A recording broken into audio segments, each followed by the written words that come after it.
Bueno, ahora vamos a iniciar con nuestro primer video dedicado al estado del arte, que hemos titulado Un mapa adecuado sobre nuestra investigación.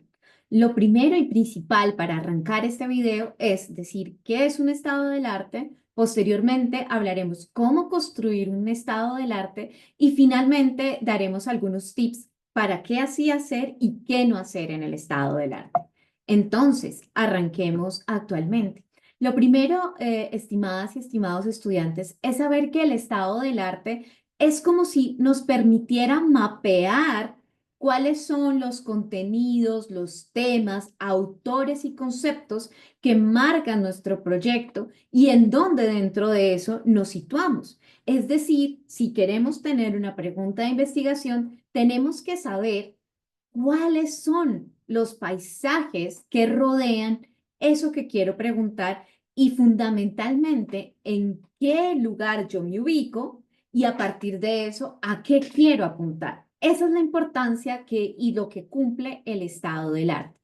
De esa manera, cuando hablamos del examen de la literatura sobre el tema de investigación, tenemos que tener en claro que cuando queremos recuperar las fuentes bibliográficas fundamentales dentro de nuestro proyecto de investigación, esto no simplemente es una mera enunciación de autores o fuentes. No queremos que ustedes nos digan, y nadie querría en su proyecto de investigación, que se diga estos autores Platón, Aristóteles, Santo Tomás, San Agustín, Dionisio Areopagita, Kant, Boecio, todos estos autores mencionaron mi tema, que es la verdad. No queremos eso.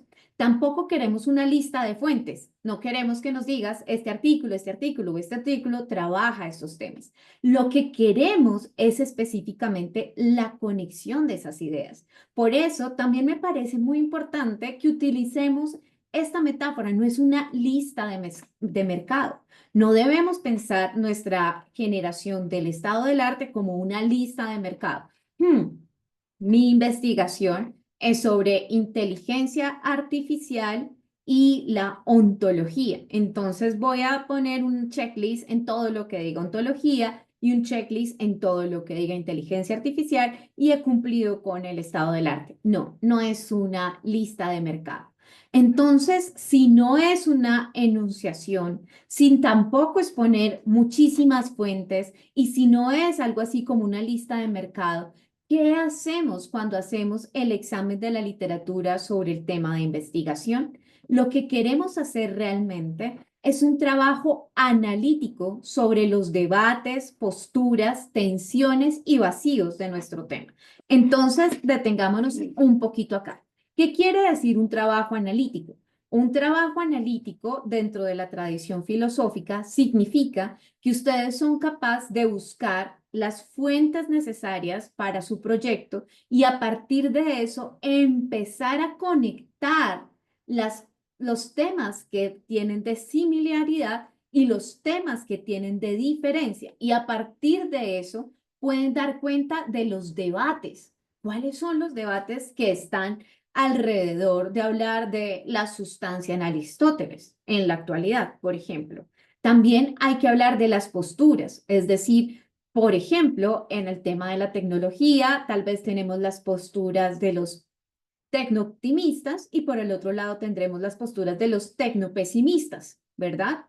Pero también hay que hablar de las tensiones. Mi tesis, que de pronto trata el tema del feminismo, no podría decir que todo el feminismo dice lo mismo, sino que hay tensiones dentro del feminismo, por ejemplo, el feminismo clásico, el feminismo interseccional, el feminismo queer. Y ahí, cuando sabemos los debates, las posturas y las tensiones, es en donde encontramos el espacio de los vacíos. Y queridos estudiantes, ese es el objetivo central del estado del arte. Mostrarnos cómo dentro de un panorama académico de debates, de autores, existen vacíos en donde yo quiero hacer mi trabajo. Eso entonces es el centro de la cuestión. Por ende, cuando tratamos de hacer el estado del arte, tenemos que tener en cuenta unos puntos fundamentales que hemos llamado contextualización, identificación de brechas y justificación del aporte. Arranquemos con la contextualización. Cuando hablamos de contextualización y vemos este gráfico, ya estamos pensando en qué significa. Nosotros, el semestre pasado, hemos ya formulado una pregunta de investigación. Cuando en ese momento hablábamos de la pregunta de investigación, decíamos, la pregunta de investigación tiene un verbo rector, tiene un tema, tiene una aproximación metodológica y tiene un tema hacia el que vamos, ¿no? Decíamos como, por ejemplo, argumentar la necesidad de un pensamiento ambientalista desde la postura sistémica de Donna Haraway, ¿verdad? Teníamos ese tipo de pensamientos. Ahora, cuando hablamos del estado del arte, vamos a empezar a buscar las contextualizaciones. ¿Qué hacemos? ¿Cómo buscar esa contextualización? Es muy sencillo. Dividimos esa gran pregunta y esos objetivos específicos en los temas que tendríamos que contextualizar. Si mi investigación es sobre ecología, Dora Haraway y pensamiento feminista, seguramente esos serán partes de mi estado del arte y tendré que contextualizar, por un lado, cómo comienza y cuáles son los debates del pensamiento ecológico dentro de la filosofía. Por otro lado, tendré que pensar y contextualizar cuáles son los argumentos de Donna Haraway sobre la necesidad de pensar la ecología y finalmente tendré que decir cuál es el lugar del feminismo en la discusión entre ecología y Donna Haraway. Ojo, la contextualización no debe ser unir hasta toda la línea de la filosofía y volver hasta ahora. Acuérdense, no es como un gran línea de retazos. Es simplemente la contextualización de los temas centrales de investigación. Entonces, número 1, cogemos nuestra pregunta de investigación y los objetivos específicos.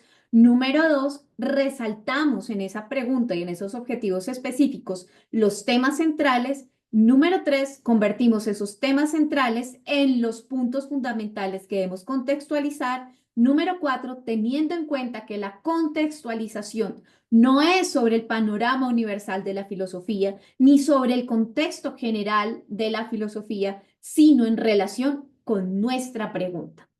A partir de eso y dentro de la contextualización, hay que empezar a identificar las brechas, porque es ahí en donde cada uno va a empezar a justificar la necesidad de su proyecto de investigación. ¿Qué significa identificar las brechas?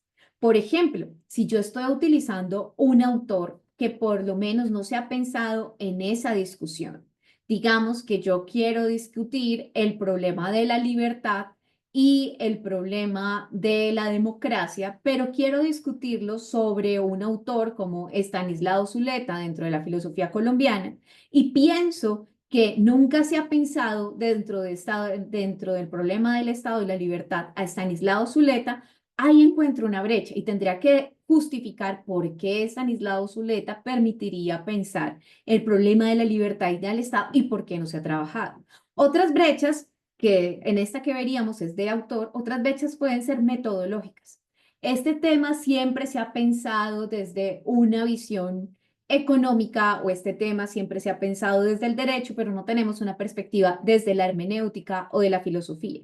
Otra brecha puede ser que no se ha pensado desde la conexión. El tema de los desacuerdos se ha pensado desde un pensamiento analítico, pero nadie ha querido pensarlo desde una relación con Hannah Arendt y el pensamiento occidental con Heidegger.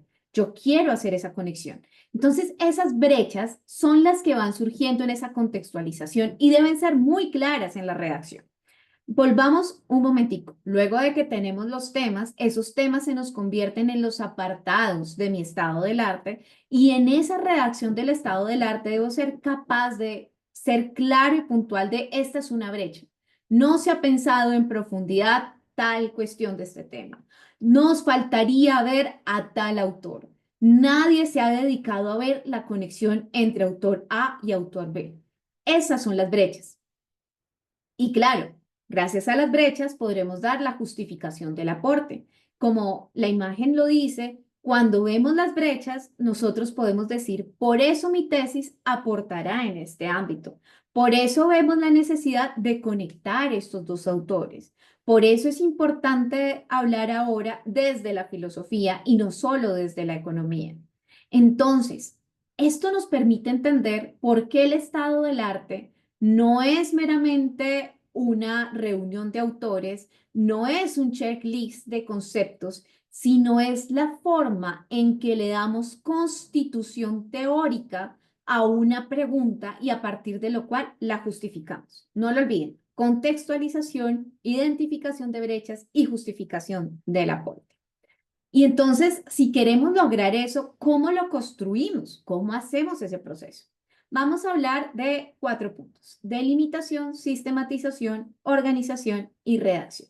El primer punto es la delimitación. ¿Qué queremos hacer con ello? Cuando queremos delimitar, lo que hacemos es tomar nuestros objetivos secundarios como forma de delimitar y encontrar las partes del estado del arte.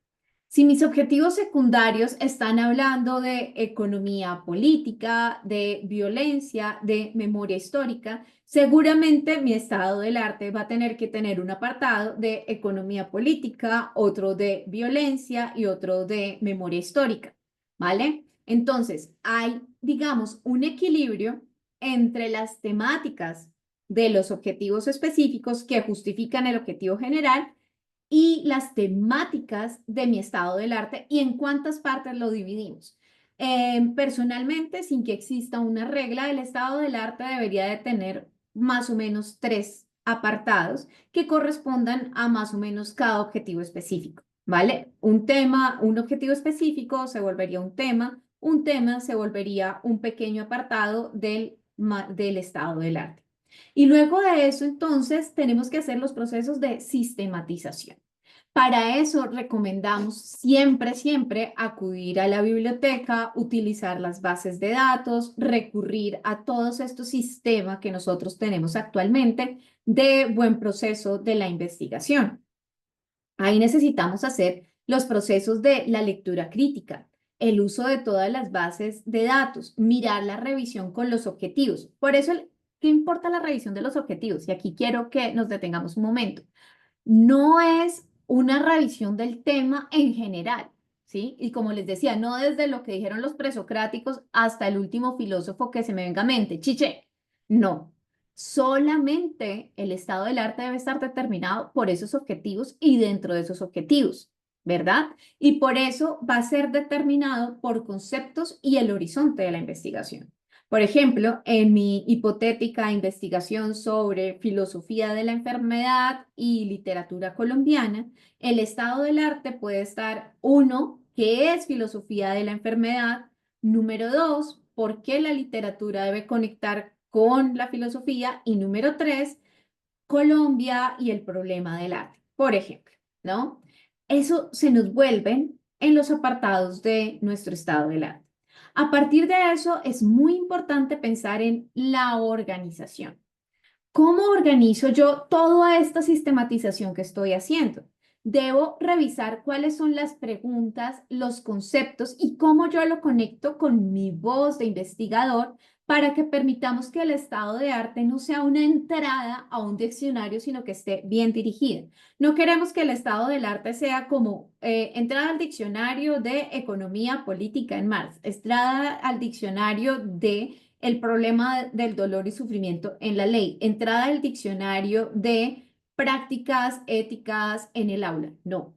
Y eso sirve mucho que tú tengas una voz y número dos, que puedas poner preguntas dentro del texto, ¿no? ¿Cómo entiende esto? ¿Cómo se relaciona? Y número tres, que vayas generando tu perspectiva, ¿no? No es lo mismo citar autores que hablar de los debates. No es lo mismo definir conceptos que sistematizarlos en 2 o 3 grupos que muestren perspectivas, ¿cierto? La perspectiva optimista, la perspectiva pesimista, la perspectiva neutra. No es lo mismo que poner conceptos y conceptos y conceptos. Esa organización es esencial. Y finalmente, para eso podremos llegar al nivel de la redacción. La redacción implica entonces que el estado del arte no simplemente está ahí para que quien lo lee sepa un poco más del tema, sino que se convenza a partir de los argumentos sobre cuál es el tema, su importancia y el lugar de cada una de las tesis. Es un documento que después de ser leído debe permitir al lector entender cuál es el tema de la tesis, entender los principales debates relacionados con ese tema y entender cuál es el gap, cuál es el vacío, cuál es el punto al que yo quiero enfrentarme. Cuando logramos todo esto, lograríamos, por supuesto, un buen estado del arte. Entonces, tratando de concluir y dando algunos aspectos sobre el estado del arte, hay aquí una lista sobre lo que sí debes y no debes hacer. ¿Qué hay que hacer? Hay que ser selectivo y crítico, ¿cierto? ¿Cuáles fuentes son las que de verdad me sirven y cómo yo construyo una teoría crítica de ello? Tengo que identificar y exponer las tensiones y los vacíos del debate, fundamental. Tengo que justificar por qué la tesis es una contribución necesaria dentro de ese tema. Tengo que organizar el texto por temas o argumentos y no solo por autores y tengo que consultar fuentes primarias y secundarias de manera complementaria. El uso de artículos aquí es esencial. Digamos que yo quiero trabajar Aristóteles y dentro de Aristóteles voy a trabajar sobre el alma. El estado del arte no es simplemente sobre el alma, sino lo que se ha trabajado sobre el alma, pero eso es infinito, es un montón. Entonces, ¿cómo lo sistematizo y soy selectiva? Pues no voy a trabajar todo sobre el alma, sino simplemente quiero saber sobre los sentidos. Entonces me voy a buscar la bibliografía de los sentidos, bibliografía especializada, por lo menos en español e inglés. ¿Qué no hay que hacer? No me pongas enumeración de autores sin conectar. No es un resumir libros y artículos, sino un hilo argumental. No es limitarse a una bibliografía, sino que hay que buscar artículos de revistas. No hay que omitir las críticas a las teorías que presentan. Este es un punto fundamental. Y debes usar el estado del arte para probar tu tesis, sino para contextualizarla. ¿Por qué? Pues porque es que la tesis aún no está. Simplemente estamos en un proceso de contextualización. Más allá de esto, y ya entrando a nuestro programa en específico, vamos a tener diferentes fechas en donde van a ser entregas de este proceso del programa. Entonces, estén muy pendientes de las fechas que tienen en Teams, número uno. Número dos, también tengan en cuenta que estaremos hablando entre unas 3, 4 páginas es adecuado para un estado del arte. Y número tres, tengan un correcto uso de la inteligencia artificial. Evidentemente, la inteligencia artificial es una herramienta que puede ser muy, muy útil en la parte del estado del arte. En cuanto lo pueden ayudar, por lo menos me imagino yo, en uno, tratar de dar contexto sobre ciertos tipos de artículos. Número dos, si la alimentan con los artículos, la inteligencia artificial también en ciertos casos les puede ayudar a encontrar conexiones, diferencias. Y número tres, en ciertos casos en donde tengan problemas de redacción, también les puede ayudar. Pero evidentemente la inteligencia artificial no es la que debe hacerles el estado del arte. También tengan presente que a veces la inteligencia artificial puede alucinar y entonces crear bibliografía o referencias que no existen. Por el otro lado, muchas veces puede ser general o puede estar en un campo que no es específicamente lo que quiere hacer. Entonces, mi consejo en este punto, utilicen la inteligencia artificial de manera adecuada para pensar el problema de su tesis, pero denle el punto en que debe ser. Nos vemos en el siguiente video.